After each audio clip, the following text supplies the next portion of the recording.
Welcome to the WIRE's summer meeting.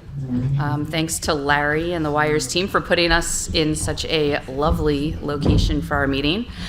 We have a really exciting agenda for you today, and we'll get right to that. But today is Lineworker Appreciation Day.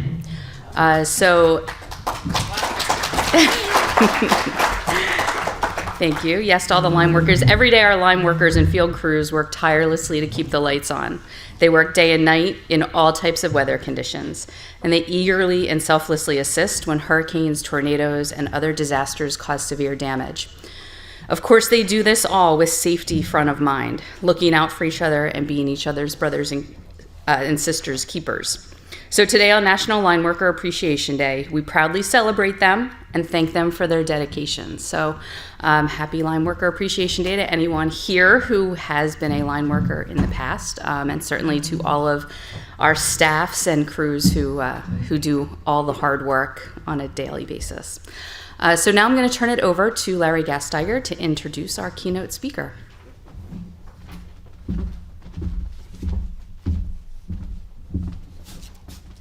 All right, well, thank you very much, Amanda, and welcome everybody to the WIRE's summer meeting. Great venue. We're looking forward to a really great program, and we've got a fantastic way to kick it off with our keynote speaker, FERC Commissioner Judy Chang. Commissioner Chang, you're coming up on your one-year anniversary, I believe, so congratulations on that. She has a long and distinguished career in the energy field. For over 20 years, having worked as an expert on various energy issues for a variety of companies, trade associations. This is not her first WIRE's rodeo, so to speak. She's a longstanding friend of our organization, including having worked on different papers or co-authored different papers for our group, and having participated in some of our past meetings as well. She most recently has been a Undersecretary of Energy and Climate Solutions for Massachusetts prior to coming to the Commission. So join me in welcoming Commissioner Chang. We're really interested to hear your thoughts or perspectives on energy issues. So thank you very much. Good morning. Thank you, Larry. Thank you for having me here. And it's true.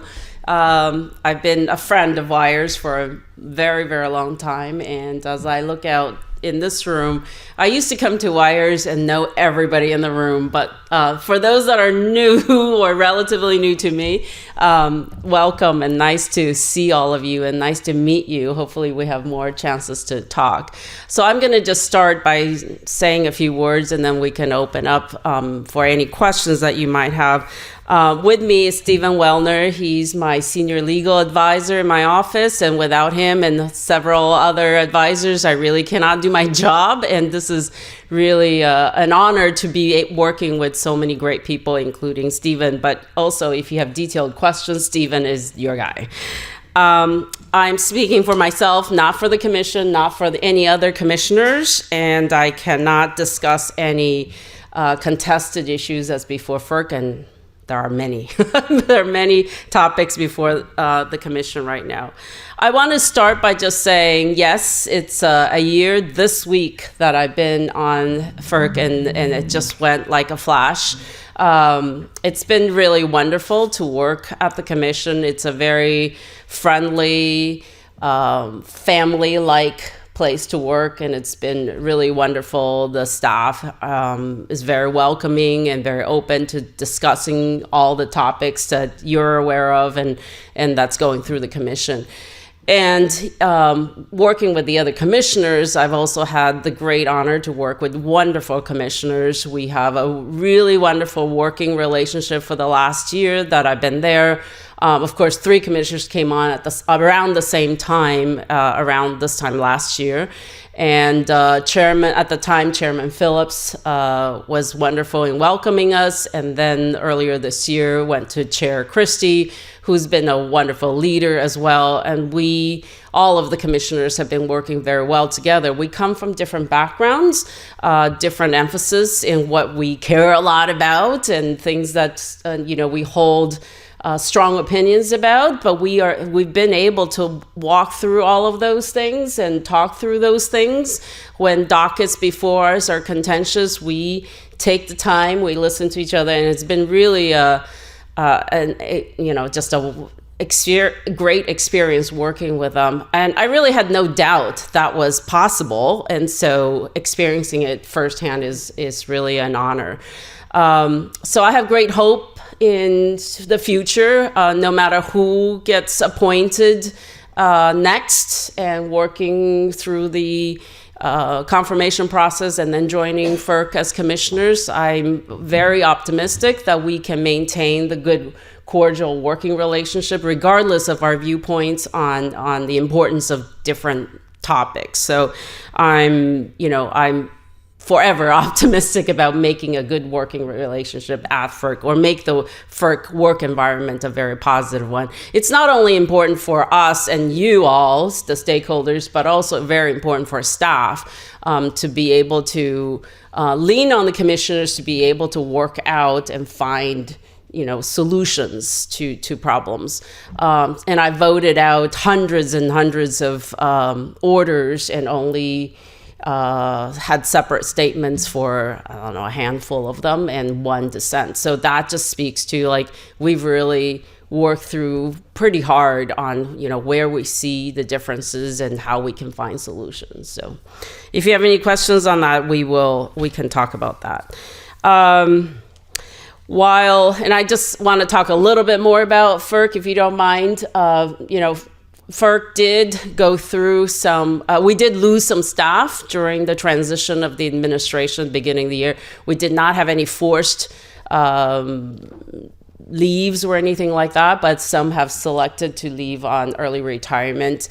And under Chair Christie's leadership, we've been able to keep working hard, and I would say that it seems like there's actually more working out. There's more dockets open now than ever before, at least in the last year.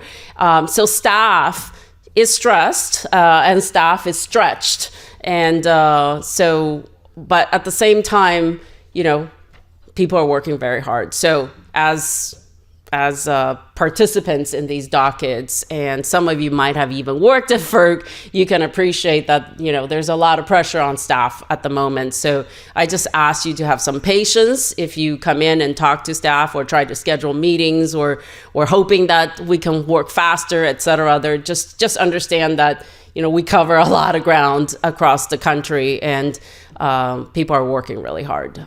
So hopefully we will be able to so far we still have a hiring freeze, and we're still respecting the hiring freeze. So we're not actually, while we lost some people, we're not adding on staff at the moment.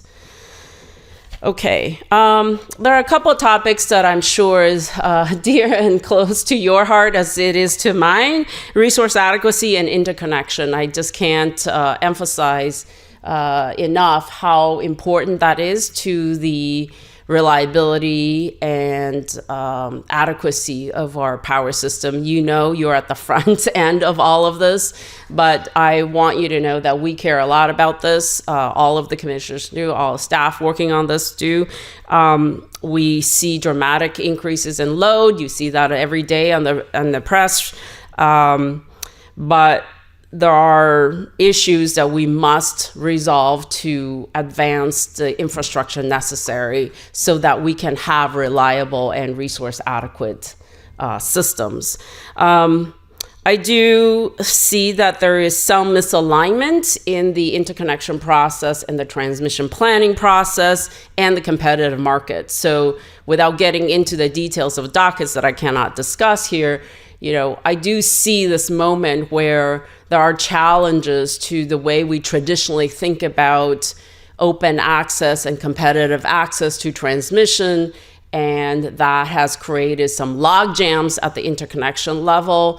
And, I'm not a big, I don't really love short-term fixes, I'll just say. I don't love sort of let's just fix this for this year or next year. I really prefer to have better processes, fair and competitive processes, so that generators interconnecting know the rules of the game and can continue to work through, which also means all of you in this room are at the front end of that issue, which is how do we allocate the costs of interconnection upgrades, interconnection related upgrades? How do you build them? How do you build them fast enough? How do you interconnect generators fast enough? And of course, the generators have their jobs to do as well. I see all of these coming to a head at the moment, and it's challenging to disentangle all of the issues. While the RTOs are proposing sort of short-term solutions, I really see our job, not only at FERC, but your job is to find long-term solutions. Like, we cannot just have short-term fixes to a market that, you know, generators want to interconnect and we want to interconnect them, but we're kind of like jammed up in this process. I also worry because this has not only implications for the interconnection and transmission planning processes, but it has implications for the competitive markets. And so when I started hearing states, especially the states that were the first to deregulate and go to a competitive wholesale market and competitive retail markets, are now questioning their decisions back when and how to move forward, I worry about how much states might want to compromise or might be willing to compromise the open access and competitive access to transmission and competitive markets by pulling back and finding interim solutions, or by complaining about competitive markets not meeting the challenge of the day. So I worry about all of these things coming together. And while we deal with them separately, like we deal with wholesale markets, competitive issues, pricing in the capacity market, and then we deal with interconnection issues and we deal with transmission planning issues separately, these are all linked. So I see them as a very sort of comprehensive way of thinking about the power system. And I think we still have a lot of work to do to make sure that we uphold competitive markets, open access to transmission, and make sure that we plan and implement and invest in transmission in an adequate way for the future. These are the major challenges in front of us. Ultimately, we need to ensure reliable service to all customers while keeping the costs down. So this gets me to the next topic I want to talk about, which is transmission planning and investments. Perfect room for that, right? I've always been a supporter of making sure we build beneficial transmission for the country. When I was consulting, when I was working with wires, when I was working with individual companies, I was always working toward understanding how to best plan for the longer term, and then how to make recommendations of transmission projects for the longer term, and then how to make sure that the costs are manageable or are affordable for consumers. I think, again, this is a juncture where that is extremely important right now. I am sensitive because I've worked with transmission companies in the past. I'm very sensitive to your needs and the capital markets needs and the investors' needs, and how you obtain access to capital for infrastructure necessary to be built. But I'm also very sensitive to the needs of consumers, right? So you hear about different consumer groups and interveners and even states complaining about the cost of power, delivered power, and sometimes specifically about the cost of transmission. I worry about that. And I've worked enough in the transmission sort of sphere of business to know that while we want to build infrastructure and beneficial infrastructure, if we go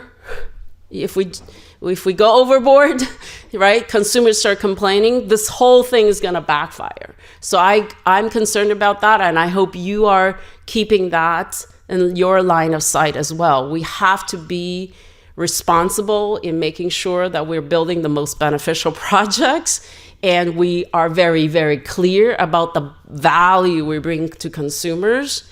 I know this is hard. I know it's challenging for you to, all the time demonstrating value to consumers, but it's extremely important. And it's important. This is a priority of mine, and I will, I will continue to focus on that. I do think from a planning perspective, the Order 1920 provides a very good basis, a very good framework for longer term planning. I'm a big supporter of 1920. We absolutely need to ensure that proper transmission investments are being made to ensure reliability and lower cost to consumers.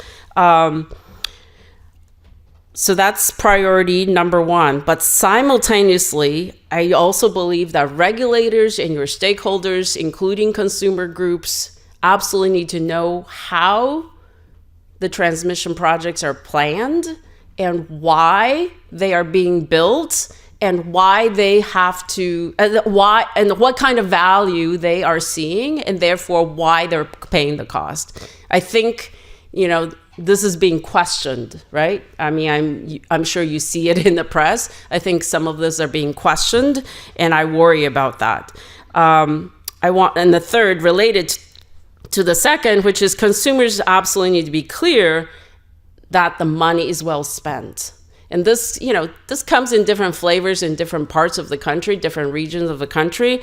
I think, not only sort of design and build, plan, design and build, and getting them permit, which are all very, very challenging, very difficult, takes a lot of money, takes a lot of time.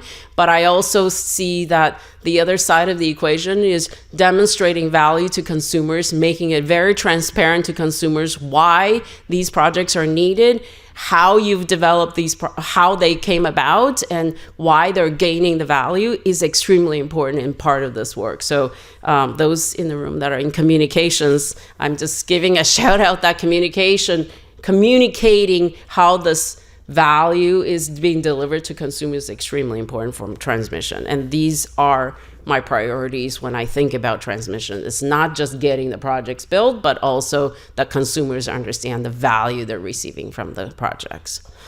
Okay, so talking about the value to consumers, I want to touch a little bit, and this will be my last topic before I open it up for questions, advanced technologies. I really see this. I'll just say I'll challenge every member of WIRES to be innovators and to make sure that you are looking to your suppliers and understanding how advanced technologies can squeeze more out of existing infrastructure and new infrastructure you're about to build. This is still a passion of mine. I think it's extremely important.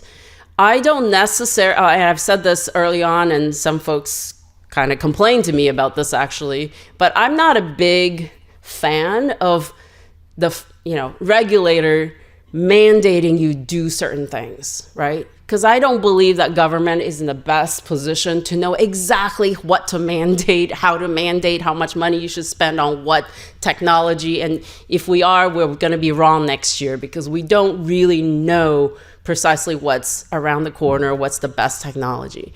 But I feel like that is your job. That is to be innovative, to find out what the best technologies are available, to bring down the cost to consumers while building infrastructure is ultimately your job. And I feel like this is really important. And I feel like, if companies want to come to FERC and help us understand what that is, the best technologies, you need something from us to help you get across the whatever finish line or procurement, whatever it is that you need, come and talk to us.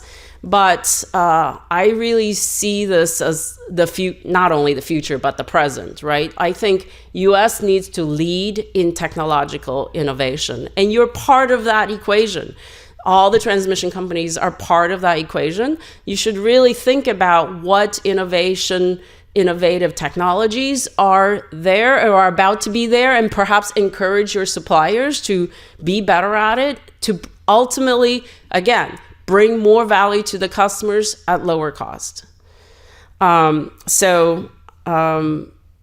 that I will just end there because ultimately I'm about bringing the most value to consumers and making sure that, you know, we don't get to a point where there's going to be a backfiring of like, oh, we're spending way too much on transmission. Why are we spending so much on transmission? I mean, you're kind of hearing that already. We've been hearing it for many years, but I just don't want this kind of to blow up in a way that regulators must now come down and kind of like, you know, look at what is wrong with this picture. So I think innovation is part of that equation, and innovation is part of the solution. So I'll just say I challenge you to bring more innovative actions and solutions to the table, and let's all build the necessary infrastructure for the nation.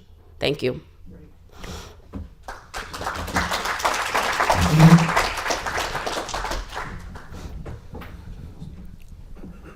Okay, so the commissioner has expressed a willingness to take questions from the audience.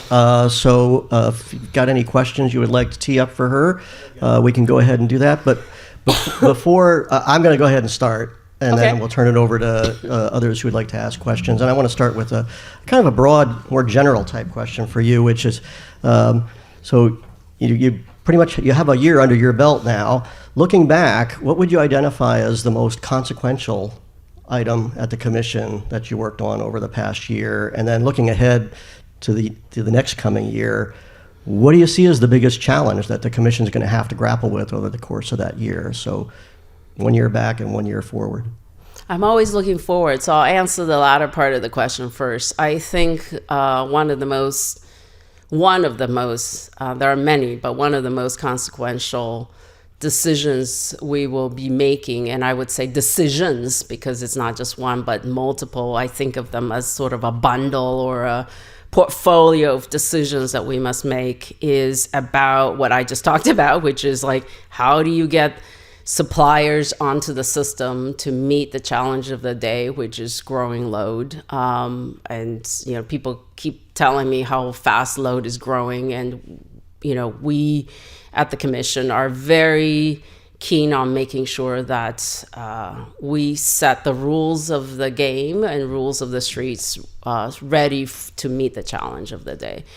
Looking back, I can't take much credit for 1920 because my predecessor started that, but I would take some credit in making sure that 1920 A and B are sort of would stand on its own, and inviting states. I'm just focusing on transmission. There are many other things, but like on transmission, I think that's a very monumental and a big step forward for the commission, and hopefully for your industry, and hopefully you welcome the fact that we not only set some framework about or requirement about how to plan for the future for the country, but we also invite the state partners to be part of that conversation.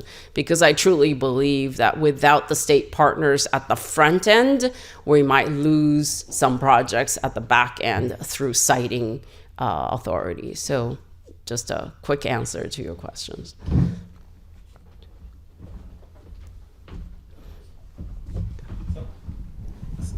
Thank you, Commissioner Craig Glazer from PJM, and everything's pending that we have, so probably very few things I can ask you about. But first of all, thank you for coming to this. And I just, as a comment, I also worry about, we lose the forest from the trees, and this experiment in competition fails because of, we're not paying attention to the big picture. So I also think about that a lot. So I appreciate, because I've heard you mention that a couple of times, and I think that is a important focus on the big picture. I want to talk about just a sort of issue with Order 1920 compliance, but not in the context of anybody's case. I'm old and I lived through Order 1000 compliance, as did many people in this room. And so two things were takeaways from that. One was the process, the compliance process was painful and long, and really did lose the forest from the trees in many cases. And then when we got to actually Order 1000, PJM, we jumped in full scale into competitive transmission. Some people in this room hate us for doing that. Some people in this room love us for doing that. But there were other regions of the country that, did not do that. And the disparate implementation of Order 1000 was sort of glaring, frankly, and I think still is to this day. And it makes people within PJ, I still think we did the right thing, but my own colleagues say, well, how come XYZ region, we're doing all this and they're not doing much of anything? So what are your thoughts on that? How do we avoid both the process entanglement and, more importantly, even just getting through that, the implementation disparities between RTO and non-RTO regions? I'm not naming names, but you can know what regions we're talking about, and just in general, because I think that would be really a shame if we did that again. Great question. I'll just say, again, speaking only for myself, I do think whenever you have these large rulemaking, like a 1920 or like the prior Order 1000, the compliance is relatively complicated, and I'm very sympathetic to that. So I'm always sort of striving towards sort of the big picture and the spirit of the order. And in that regard, I am personally, I respect differences, regional differences, right? So I understand whatever works for California is not going to necessarily work in PJM, and vice versa, for example. So I'm very conscious of the differences of not only where people are today, but like how they got to where they are today and what the range of possibilities go in the future. So, I'll just leave it at that. I think I respect regional differences, and if there are, sort of compliance concerns about how complicated it might create, what kind of complications it might create for certain regions, I think I'm very open to hearing that in the compliance filings. Back to your other question, which is, can the whole country really comply the same way, or is it fair that we do certain things and others don't? Again, I think there are definitely regional differences, and even without talking about RTO and non-RTO, even just looking at the West and the East, right? There are significant differences in the formation, or I'll say the structure of the industry. And many of just transmission service, just take transmission service. It's very different in an RTO zone versus a bilateral market zone. So we do have to keep those in mind as we look at implementation of whether it's 1920 or any other orders that we have. So ignore them. Yeah. The question is, there's such disparities that at some point it looks like there's sort of you tried to have a rule, but there's sort of no consistency. There's no consistency. Some regions are just not really doing much of anything in way of compliance. So it's beyond regional differences. I absolutely hope for consistency, not just for consistency's sake, but to, again, the forest from the trees, right? Like the goal is to have all transmission planners look into the longer term, understanding the needs with the goal of more efficient build out in the longer term. That's the forest, right? That's the goal. That's the framework. That's what we're challenged to do. And then there's like thousands of pages of like, how do you do that? But I think my focus is always like, are we doing the right thing for the country? Are we building the necessary infrastructure and make sure that we don't just build little pieces that add up to be much more expensive in the longer term, right? When we know where the resources are likely to be, when we know where growth might happen, we might not be 100% accurate, but we, as planners, know enough about the future that we should really plan for the future. That's the goal of 1920, in my mind. Okay. Yes. Thank you, Commissioner. Vandan Devate, Eversource. I appreciate the regional differences because we all have different needs throughout the country on why transmission investments need to be made. In New England, we're getting older. healthcare costs are going to go up. That's the equivalent of an aging infrastructure in my mind. It's an investment we're not going to be able to avoid making. But then you take that and compare it with the theme of quantifying benefits or demonstrating value to customers. How do you demonstrate value for energy security? Like, we are dealing with replacing infrastructure that's aging. If we don't replace it, it's going to compromise energy security, reliability. It's not a production cost or integrating new supply or congestion that can easily be quantified. So how do we communicate that? How do we strike that balance? And I'll just add one more. The way we've thought about it is right sizing is a great way to find efficiencies when making those investments and adding new technologies to add more hosting capacity so you have more positive externalities from the investments, but the base investment is still needed. And that's what is part of the dilemma in certain regions on how do customers understand that. Yeah, that's a great question. And I'll just borrow from my experience in Massachusetts, where Eversource had very contentious projects. And one thing that I learned from that experience is education. You have to I mean, this is not my FERC role now. This is just like, remembering the experience. I think consumers don't really know, neighbors don't know, they don't understand how much more infrastructure we must build to keep the system reliable. And unfortunately, when it comes before the siting board,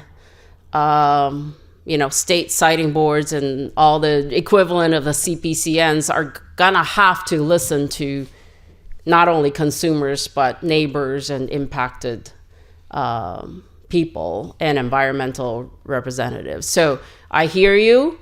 I do think this is, again, just borrowing from my experience sitting on the siting board,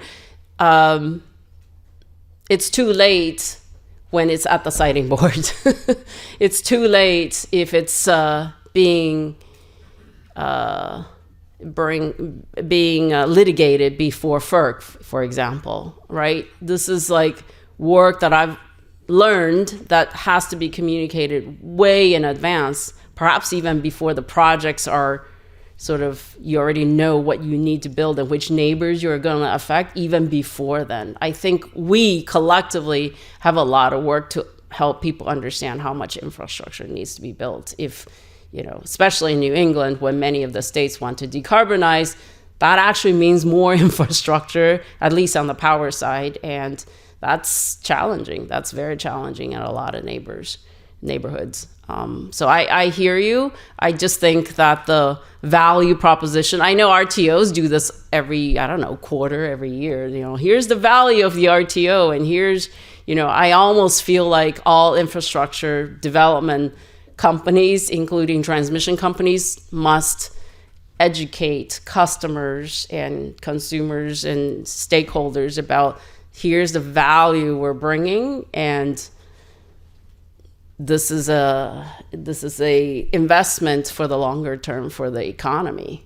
So I don't have a great answer. I can't tell you pinpoint exactly what to do, but I feel like this is an education that, and I've actually talked to our Office of Public Participation. They are creating a lot of sort of simpler, infographics and things that FERC can help the public understand some of these things, not necessarily targeted at transmission build out, but many of the things that we do, we try to explain to the public in a better and digestible way. What is it that FERC does? What is it that the regulated entities are doing? I think we all have a responsibility to let the public better understand. So when I talk about the value you bring to consumers, includes all of that, right? Because you're going to touch their land, right? You're going to cross their rivers and local roads, and I have a National Grid line that's been on my road for about over a year. The road is, who knows how many cars it has destroyed. So that created a lot of problems in our local community. And I think, it really requires a lot of communication.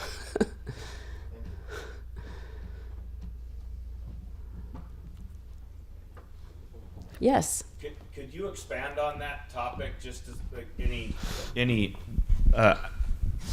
any tactical recommendations of how those communications can be made, and is it FERC, but also the transmission companies? I think we need to kind of, like you said, a unified or broad-based communication strategy, because it's apparent that a lot of, like you said, new generation requires infrastructure, and I think that's just completely lost on people. And so, what does that communication strategy possibly look like? Communications experts in the room. I think this is actually perfect for wires. I don't mean to come here to sort of suggest anything. I really did not have that intention, but I think even the way you talk about that, right? New generation and new customers, new loads coming in require new infrastructure. I don't think sort of the day-to-day people think about that. They just think, oh, why can't you just connect up a data center? Why can't you just add another generator? Like, why can't you just do that quickly, right? So I do think there's more education. How? I'm not sure I'm the best person to answer how, but I just observe over the years that it's never enough. It's never enough, because there's always the lack of information comes to bite on projects, on specific projects, or in general. So I think we need to get ahead. We as an industry need to get ahead of that to kind of, and actually, when I was in Massachusetts, I did say to the state, it's not about transmission, but it's related, it includes transmission, which is if the states have certain policies and it requires infrastructure, and that includes transmission, but not only, it includes distribution, right? Or it includes building upgrades, includes a whole bunch of other things. We have to explain that to consumers, because it's too late when it comes to the project siting and permitting process. So I don't know, maybe there are others that have better answers than I do. Hi, Commissioner. Max Luke, National Grid. You on the same topic here, you mentioned in your remarks that you're concerned that this issue around transmission affordability might come to a head, which might require the Commission or other regulatory authorities to sort of intervene. Do you have any sense of what that might or could look like? Like, has that scenario, have you played that out a little bit in more detail than the sort of the general scenario that it could reach ahead? I don't have a sort of like doomsday scenario in my head. Okay, I do not have that. So I have not thought through, if these things occur, what would happen? I have not thought through that. But I could tell you this, which is individual dockets, and there are many, many of them come before us about incentives in general. There are a lot of discussions. Okay, so I'll just say this. Don't be greedy. And this is true even when I was, advising transmission companies. Don't be greedy. Like, build what you need to build and what you see is best value for the consumers in the longer term, but don't be greedy. Don't be greedy. I don't know. I don't want to give any more examples, but I feel that way. I'll just say that.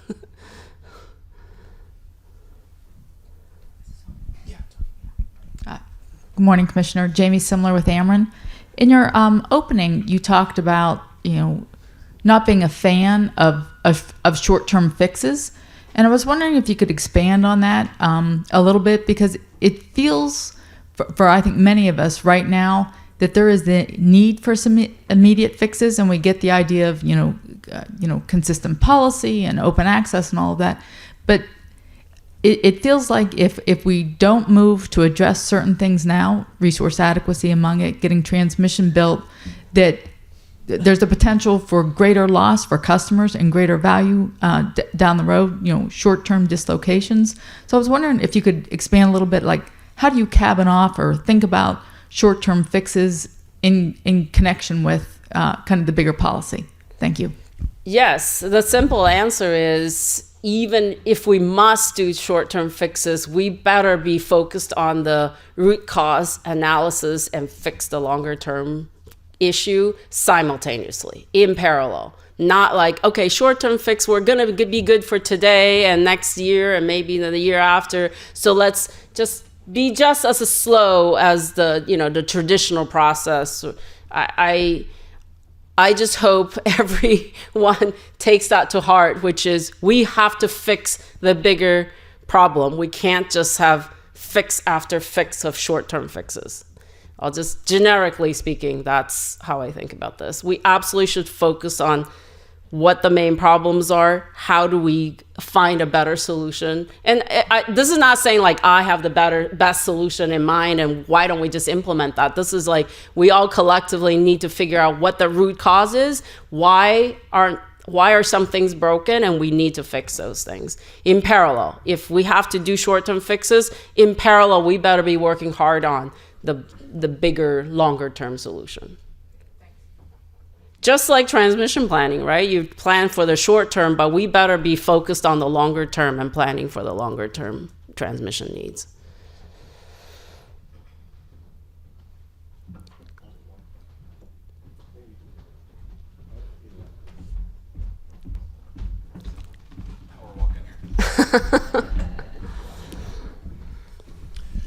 All right, thanks. Rob Graham, Liquid Strategies, great to see you. Wondered if you wanted to comment more broadly in Washington on sort of electricity policy and politics, because we're at a moment where, Department of Energy has kind of said transmission good, but they haven't said what that means, what, if anything, they'll do. And then Congress, I think, will be looking at permitting reform starting maybe this fall through next spring. And, transmission may or may not play a big part. In recent years, in the last 5 years, every Democrat decided they love transmission because turns out it was wind, solar, and storage trying to connect to the constrained grid. Well, now it's actually very different with, AI-driven data centers and manufacturing trying to also connect to this constrained grid, and a lot of Republicans are very interested in supporting that. Do you perceive any of that? I mean, you're so busy, I know, internally at 888 First Street, maybe not thinking a lot about that, but just wondered, since the committees often look at commissioners as their advisors on these things. Great question. I love the fact that Rob always challenged me to think the bigger picture and focus on the bigger picture, because you're right. Sometimes we're like, what does this docket say about? So it's hard to focus on the bigger picture. I think what you said is absolutely right. I've always been a believer that transmission is a network that needs to support both generation and load, and whether it's load growing, whether it's wind and solar growing, it doesn't matter. Like, we have to build the highways to connect them. So great that different administrations have different emphasis of this part of the bigger picture and support support infrastructure build out. Trying to think if they're significant. I do believe we should plan, design, permit all faster. So I'm a big supporter of permitting reform on all infrastructure, but also on transmission. So if there are things that we can do without compromising understanding of impact on environment and people, I think we should do them. And so I've always been sort of engaged in the permitting reforms that Congress talks about. But of course, that's Congress's job, and we will implement whatever Congress comes up with. But I'm happy to entertain or to support or to provide advice on how permitting reforms can be implemented.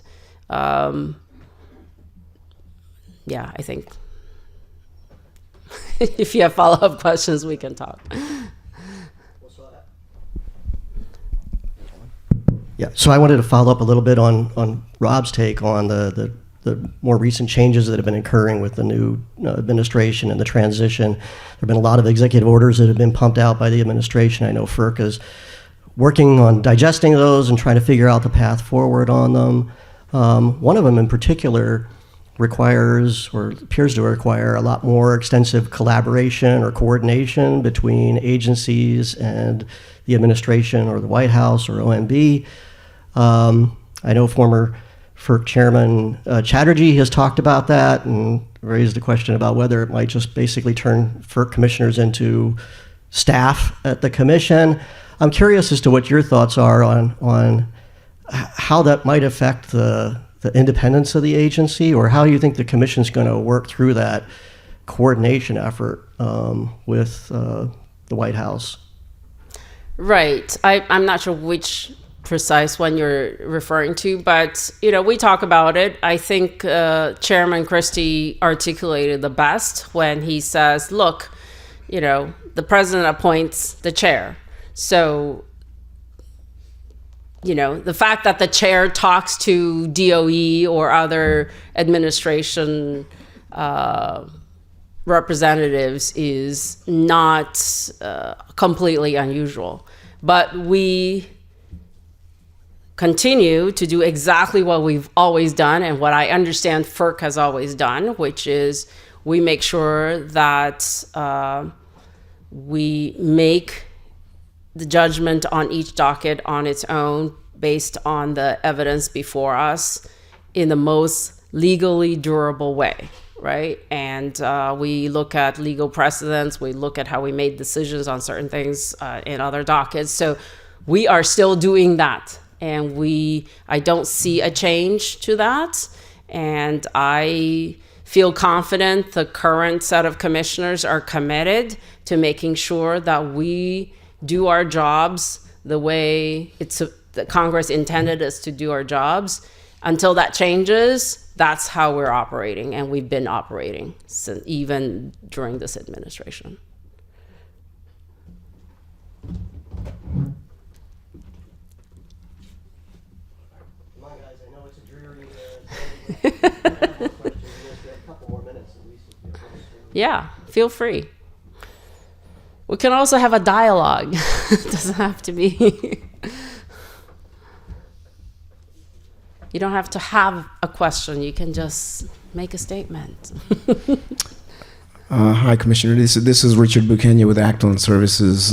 Really great discussion and awesome to have you here. It's my first time to actually engage here with you. It's a pleasure. Thank you so much for that.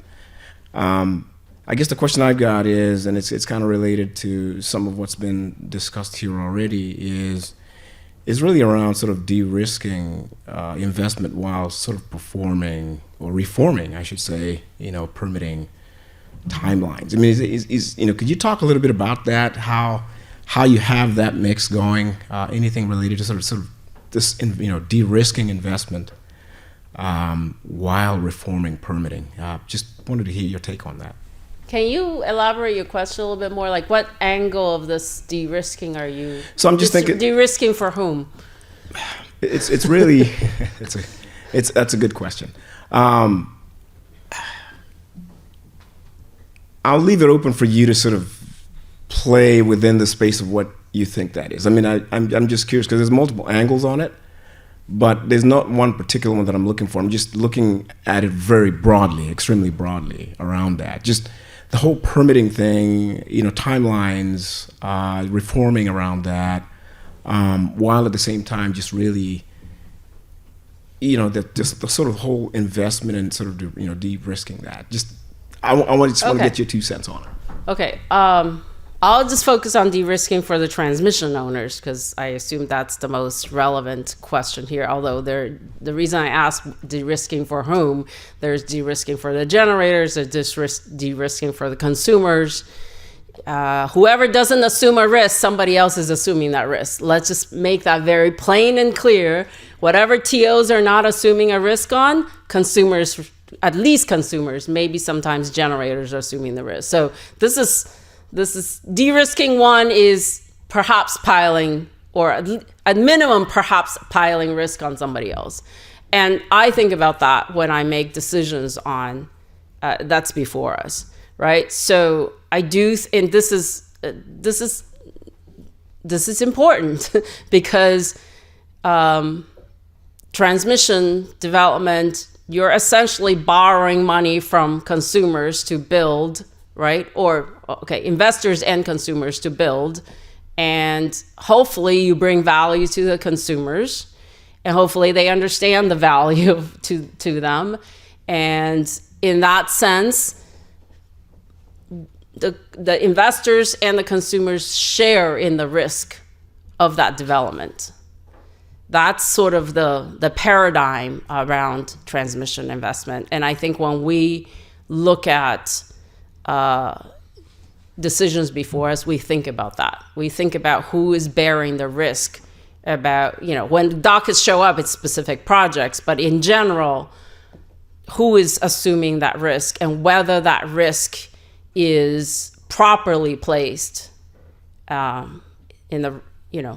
properly placed between the investor and the consumer. I'll just say it that way. Yeah. Hi, morning, Commissioner. Tim Master-Giacomo from XL Energy. Following up on that question, formula rates, automatic recovery, subject to challenge, transparency protocols, but there is really no backward limit on prudence challenges, usually. And so really? Really. Okay. There's kind of this thought that, well, once you go past the formal challenge period, you're good.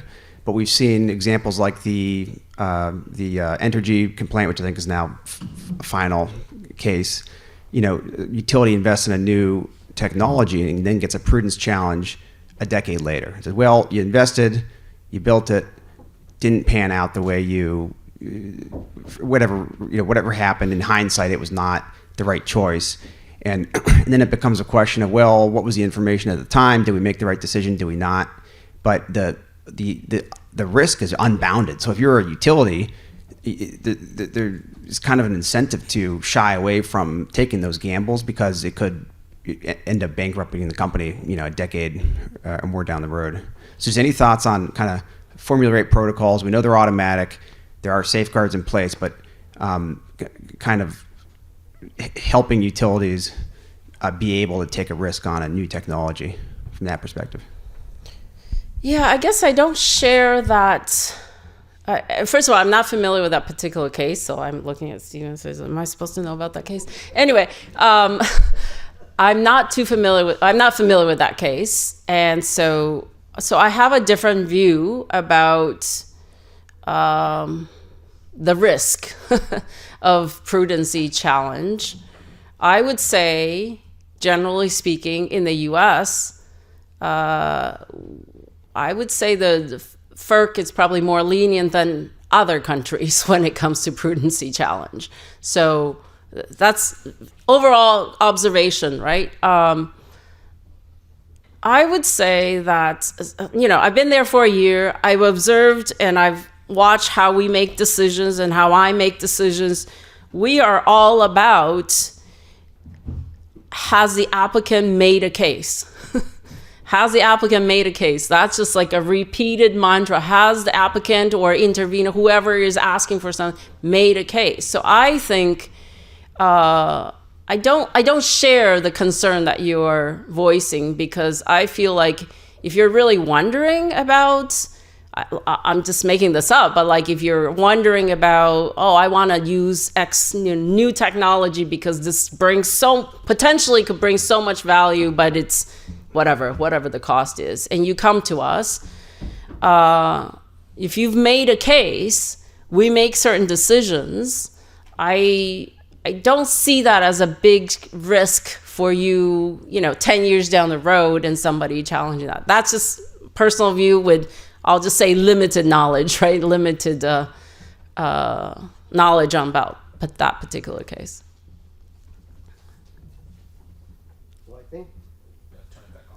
I think there's. Well, okay, you call it. No, I was going to say, I think we're going to go ahead and wrap it up. I appreciate Okay. your opportunity, taking the opportunity to come here, speak with us, willingness to take on some of these questions, and thank you very much for coming in and sharing your thoughts. So Thank if you. everyone could join Thank you, me Larry. and Thank you, everyone. the Commissioner. Thank you.